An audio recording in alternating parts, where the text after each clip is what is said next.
Welcome back to another video by the Bulbasket World War II Living History Group. Now the show season's over, we're going through bits of our collection, so go and check out some of the other videos. I've done carbines and stens and pieces, but today's an even more unusual one than the carbine in British SAS service, is this thing.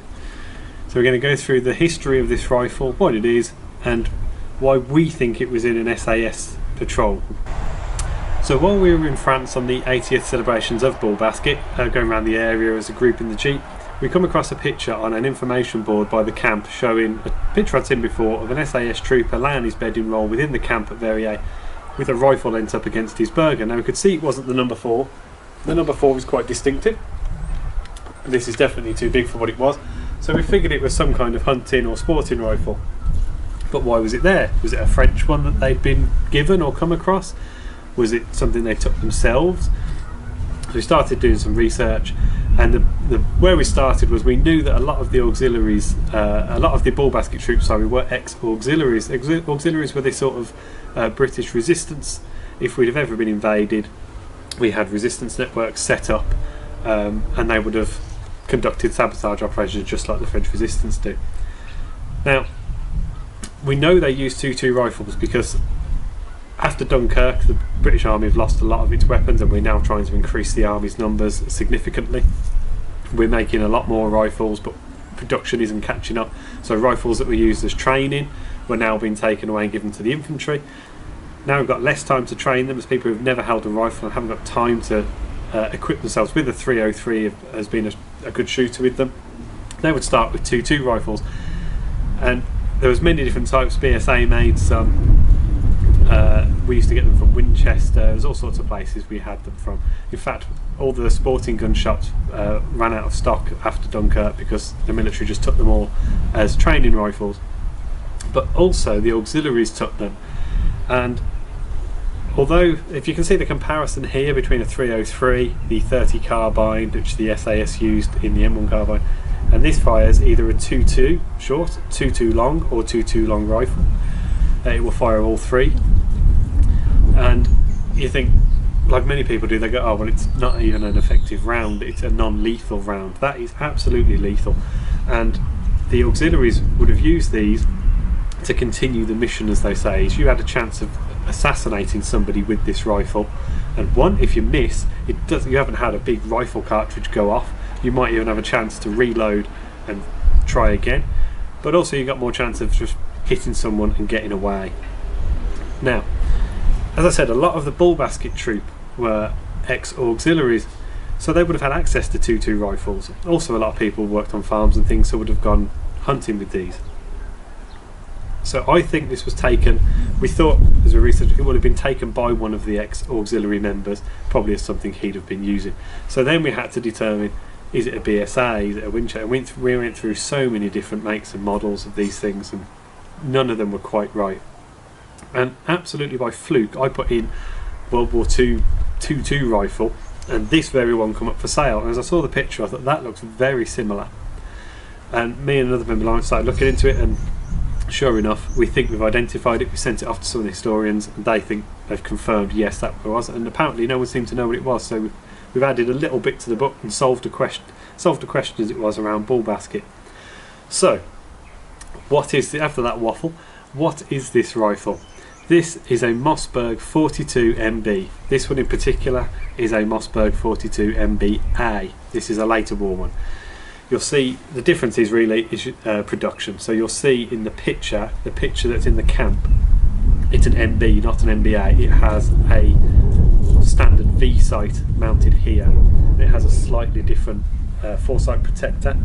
You can very distinctly see the trigger, the plastic trigger guard with these moulds in, and the peep sight at the back in the picture. So finally we discovered it's an MBA. Now what would it be doing there? As I said, the British military lost most of its weapons and equipment with the BEF in France. So they needed to arm quickly. They took weapons that were used as training rifles and put them into frontline service, and now they needed rifles to train up people. People who've never held a weapon, going to fire in a 303 cartridge is quite a big ask, really.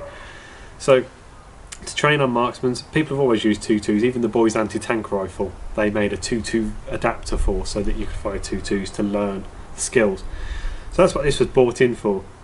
we went to America and we asked Mossberg, lots of manufacturers in America were making stuff for us under Lend-Lease, and we asked them to quickly make us a rifle. So we used one that they already had, which was the Mossberg 42. Now the American or the civilian type one does not have this wooden extension. It's actually a separate piece of wood. If you take this barrel band off, that just comes off. And the reason we added that is to make it look slightly more like a number 4, being that a number 4 or an SMLE has the wood all the way up to the end. And it was to be used as a training rifle, of which it was. There's plenty of pictures of them being used as training rifles because that was their purpose. We ordered just over, I think just over 46,000 of these throughout the war. This is a later one, and this is a late 43 one. This is a Lend-Lease model. It has United States property on it, and it has the British proof marks and all that. I've had it translated, and it all comes back to a late 1943. So, as I said, this is what led to it. Us find out that rifle was, so we decided to buy it, and it's now in our collection. We're fortunate enough that it's an old spec, so it does dry fire. It has a 7-round magazine, which has quite interestingly has a little hole in the bottom so that you can put a rod in there, and that's how you adapt it from 2.2 long or long rifle to 2.2 short, because it will fire all of them. Being rimfire, the head spacing doesn't matter because the rim holds it in, so it doesn't matter about head spacing on as opposed to like a M1 carbine, which has a flush cartridge.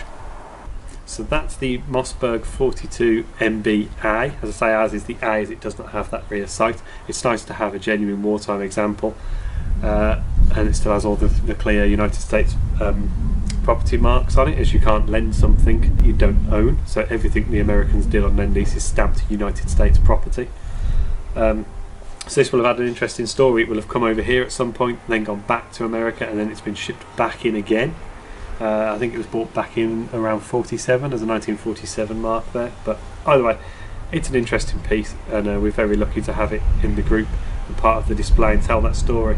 It always gets attention, them seeing a bigger rifle than the carbine, but that fires a 2.2, and wondering why an SAS patrol has a 2.2 rifle. Well, it's for the same reasons, is they would be able to assassinate people with it if they need to, maybe go up behind a sentry.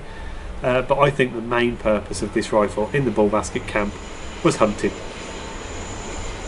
You could go rabbiting with this, and one, the rabbit isn't going to be obliterated by a 303, but also it's not going to be heard from miles around, so you've got a lot more chance of being able to go rabbiting or hunting and not alerting any of the German patrols or milice patrols in the area. So thanks for watching. That was the Mossberg 42MB, sorry, and the particular one we have in the group, and the whole story behind identifying it. It was quite a few weeks of solid research, and every evening in France, both me and Lawrence were on our phones trying to find out what this thing was, and we got there in the end, and we're very fortunate to have it in the group. So thanks for watching. Hopefully you enjoyed that. Go check out some of the other ones like the M1 carbine or the Sten gun and the introductions to the group. There's a few videos on there, and I'll see you in the next one. Thanks again.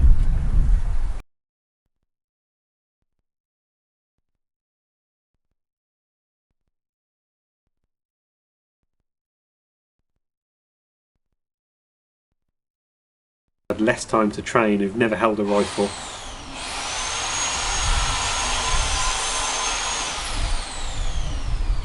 You can see that it has the peep sight on the back.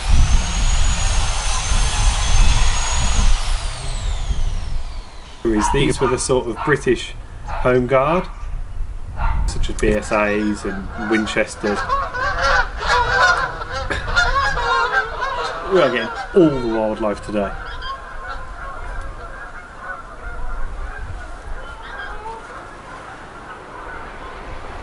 And the train.